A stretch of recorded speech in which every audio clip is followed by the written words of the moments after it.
Shalom, bien-aimés de Dieu, je vous salue dans le nom de Jésus, notre Seigneur et Sauveur. Jeudi 17 juillet 2025, le Seigneur, notre Dieu, nous a encore prêté le souffle de vie.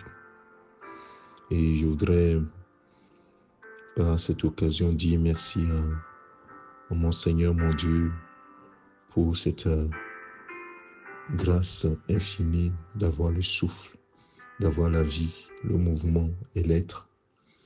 Mon frère, ma soeur, chaque jour, dis merci à ton Seigneur, ton Dieu. Ne regarde pas seulement aux montagnes qui sont devant toi, au réveil, en regardant les difficultés, les défis que tu as, et tu oublies que déjà d'avoir le souffle de vie nous permet d'espérer dans le Seigneur. Ce matin, le Saint-Esprit me met une question sur le cœur. Crois-tu au surnaturel? Crois-tu que toi aussi tu peux expérimenter le surnaturel de Dieu?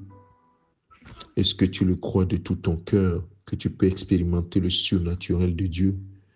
Ce surnaturel n'est pas réservé à quelques privilégiés en Christ, mais est accessible à tous ceux qui sont appelés enfants de Dieu, parce que nous appartenons à un royaume où le surnaturel devient naturel, où le surnaturel est accessible à tout moment, à tout instant, dans toutes les circonstances, parce que ce n'est ni par la force, ni par la puissance, mais c'est par l'Esprit de Dieu que la transformation de l'impossible au possible se réalise.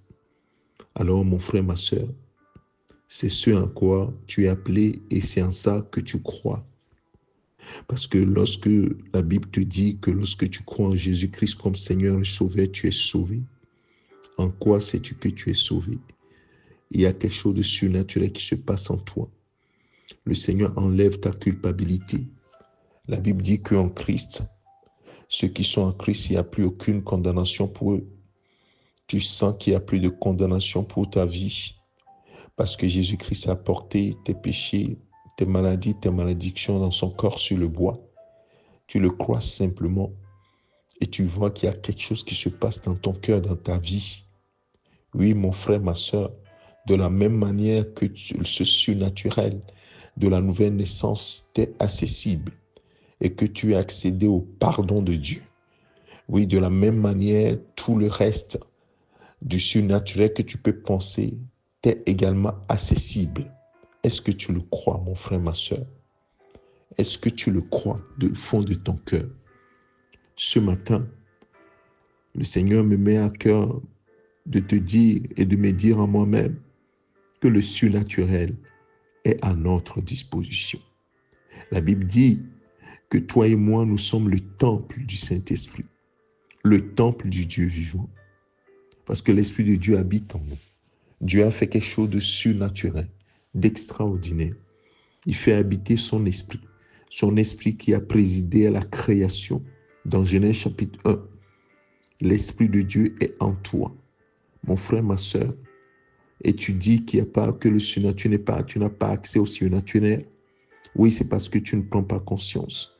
Nous avons accès à ce surnaturel de Dieu. Alors, mon frère, ma soeur, j'aimerais ce matin me baser sur Jean chapitre 11. C'est quelque chose qui a été révélé par Jésus à Marthe et à Marie, les sœurs de Lazare, le fameux Lazare, le ressuscité, qui était mort depuis 4 jours. Jésus qui arrive dans la maison et voyant la façon dont tout était, le deuil était à son comble, Jésus étant l'ami de la famille, va dire à Marthe et à sa sœur, amenez-moi au tombeau. Il dit, mais il sent déjà, dans Jean chapitre 11, le verset 39, Jésus dit, ôtez la pierre du tombeau. Marthe, la sœur du mort, lui dit, Seigneur, il sent déjà, car il y a 4 jours qu'il est là. Oui, le mort est déjà en état de putréfaction, en état est en train de pourrir. Voilà le mot même. Néanmoins, l'impossible n'est pas avec Jésus-Christ. L'impossible n'est pas avec Dieu. Il n'y a rien qui ne soit impossible. Tout est possible. Tout est possible. Et Jésus qui va répondre à Marthe lui dit, ne t'ai-je pas dit que si tu crois, tu verras la gloire de Dieu, mon frère, ma soeur. Cette parole t'est adressée. Ne t'ai-je pas dit que si tu crois, tu verras la gloire de Dieu? Oh, notre problème est là. Toi et moi, notre problème est là. Tellement le naturel est attaché à nous que le surnaturel devient quelque chose d'inaccessible pour nous. Et pourtant, la Bible dit que tu as été délivré de la puissance des ténèbres et Dieu t'a transporté dans le royaume du Fils de son amour et que tu es ressuscité ensemble avec Jésus-Christ, que tu es assis dans les lieux célestes en Christ Jésus. Mon frère, ma soeur, n'est-ce pas du surnaturel? Qu'en recevant Jésus-Christ comme Seigneur et Sauveur, tu es ressuscité ensemble avec Jésus-Christ et que tu es assis à la droite du Père dans les lieux célestes en Jésus-Christ. Pourquoi est-ce que nous ne croyons pas à ce surnaturel de Dieu? Pourquoi est-ce que nous voulons voir pour croire? Ne t'ai-je pas dit que si tu crois, tu verras la gloire de Dieu? Lui, dans le royaume, c'est croire d'abord et voir la gloire plus tard, après. Nous, le naturel nous dit, nous devons voir avant de croire. Mais Dieu dit, crois et tu verras la gloire de Dieu, tu verras ma gloire. Mais c'est difficile pour la pensée humaine. C'est difficile pour nous. Mon frère, ma soeur, si nous ne nous détachons pas de ce naturel dans lequel nous vivons, pour voir les choses du point de vue de Dieu, pour voir les choses telles que Dieu les voit, ça nous sera difficile de marcher dans la foi. Alors, ils ont exécuté. C'est pourquoi, mon frère, ma soeur, si le Seigneur te dit quelque chose, parfois, ça te dépasse complètement. Fais-le, fais-le, fais-le, frère, fais-le. Si c'est lui qui t'a demandé, fais-le. Le verset 41. Ils ôtèrent donc la pierre. Et Jésus, levant les yeux en haut, il dit, Père, je te rends grâce de ce que tu m'exauces. Tu m'as exaucé. Tu m'as exaucé. Il n'a pas encore vu le mort sortir, mais il dit, Père, je te rends grâce de ce que tu m'as exaucé. Mon frère, ma soeur, est-ce que c'est comme ça que toi et moi nous prions? Non, nous ne prions pas comme ça. Nous sommes trop attachés au naturel. Nous voulons voir avant de croire. Parce que nous avons peur qu'en disant, tu m'as exaucé, et si ça n'arrivait pas? Toi et moi, c'est comme ça que nous raisonnons. Et si ça n'arrivait pas? Pourquoi est-ce que nous posons la question, et si ça n'arrivait pas? Au lieu de poser la question, et plutôt si ça arrivait, et que je ne croyais pas.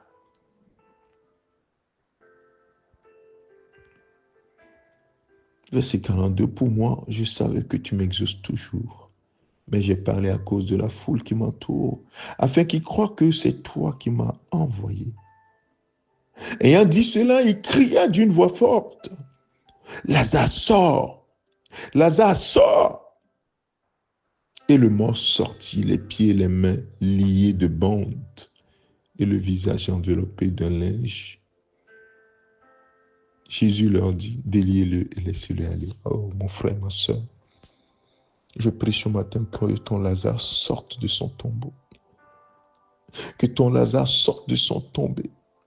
Ne t'ai-je pas dit que si tu crois, tu verras la gloire de Dieu? Oh, combien de choses nous avons enterrées. Combien de choses nous croyons que nous ne pourrons pas y arriver. Combien de choses sont mortes dans nos vies et nous disons, oui, bon Dieu, c'est déjà mort, il n'y a pas moyen que tu viennes intervenir. Ou bien nous demandons au Seigneur, interviens, mais nous n'y croyons pas du tout. Parce que nous voulons voir pour croire. Mais Jésus dit à Marthe, ne t'ai-je pas dit que si tu crois, tu verras la gloire de Dieu? Si tu crois que je suis capable de ressusciter ton frère, tu verras ton frère revenu à la vie. Mais comment Marthe pourra croire que Lazare, qui est mort depuis 4 jours, pourra ressortir de son tombeau? Oh mon frère, ma soeur, c'est là que réside notre difficulté. Nous voyons avec les yeux de l'homme, mais Dieu voit avec ses propres yeux. Oui, le surnaturel est à tes côtés, mon frère, ma soeur. Le surnaturel est à notre côté et nous pleurnichons, nous pleurons tout le temps, mais le surnaturel est à nos côtés. Est-ce que tu oseras franchir le pas et rentrer dans ce surnaturel, voir les choses telles que le Seigneur les voit? Je ne sais pas ce que le Saint-Esprit te dit en ce moment, mais je suis sûr qu'il te dit, franchis le pas, mon fils, ma fille, franchis le pas. Je t'ai parlé plusieurs fois, franchis le pas. Franchis le pas. Fais ce pas de foi.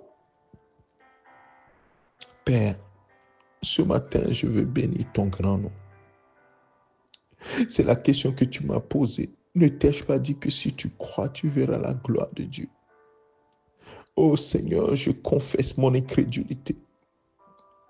Oui, mon frère et moi, nous confessons notre incrédulité. Nous n'arrivons pas à réaliser que nous devons croire et voir la chose s'accomplir plus tard.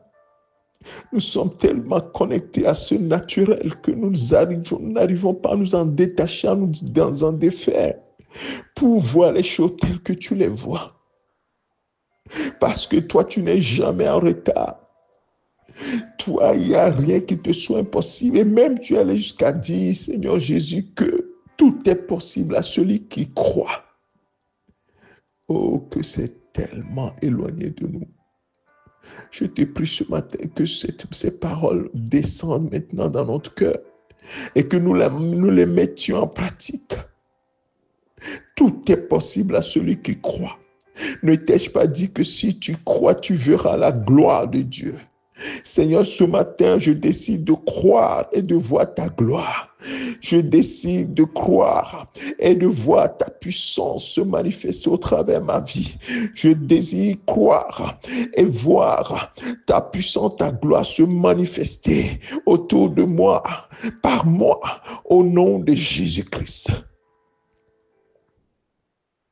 Père, merci à toi de ce que ce matin tu nous donnes de croire que nos Lazare sortiront de leur tombeau. Nos Lazare sortent de leur tombeau. Nos Lazare sortent de leur tombeau. Nos Lazare sortent de leur tombeau. Nos Lazare sortent de leur tombeau ce matin. Mon Lazare sort de son tombeau ce matin. Le Lazare de mon frère, de ma soeur sort de son tombeau ce matin. Korabasatorobo shikalababa. Nos Lazare sortent de nos tombeaux ce matin. Seigneur, nous voulons croire. Je veux croire et voir ta gloire. Mon frère désire croire et voir ta gloire. Mais comme ta parole nous dit, que c'est ton Esprit Saint qui crée en nous le vouloir et le faire.